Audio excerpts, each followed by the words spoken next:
We have 15 residents here. They range in age from in their 40s, sort of mid-40s, and our eldest gentleman is 85, so we have quite a wide range of people. It's a very individualised approach for everybody, so when people move in, the first thing we really try to do is get to know people as a person, and that's from them and it's from their family or their friends, what sort of things they've done in their lives before, what sort of things they've been interested in. And then we really try and sort of promote that as much as possible. So if we engage them in that activity again, say for instance in the house, we might put on activities in the house, whether that be a group or whether that be one-to-one. So we really sort of build on what people's interests are, and then of course as well we try and stimulate new interests, because just because you were interested in something sort of 20 years ago doesn't mean to say you're going to be interested in it now. You've met the textile group, and they have different projects. They've been doing lots of needle felting, and they're progressing onto weaving. We have a full-time cook, so residents can be involved in the kitchen in a number of ways. So some people like to come and cook on a one-to-one basis with the cook. One lady likes to come and bake lots of cakes and things. And then we have a day a week when the residents group sort of take over the kitchen and they cook the entire meal for everybody.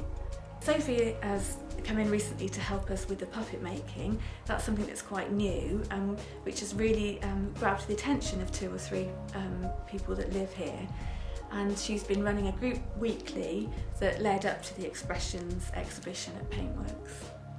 Expressions started 4 years ago now, and the original brief was, to produce some artwork. And I think quite a lot of us thought, where do we start with that? And so we did quite a basic piece first of all, which was just about knitting small squares.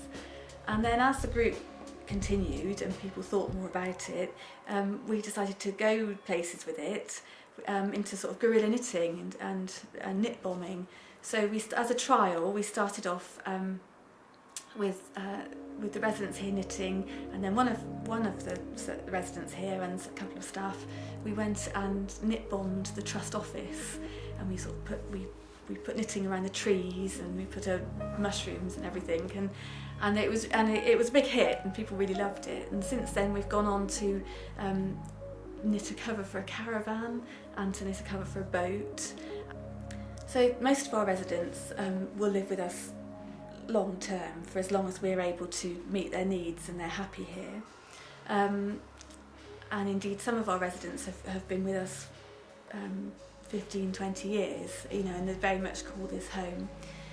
But we do also support people that come and live here for a short period of time in order to regain skills and then move on to more independent living, whether that be supported living or moving back to their own home.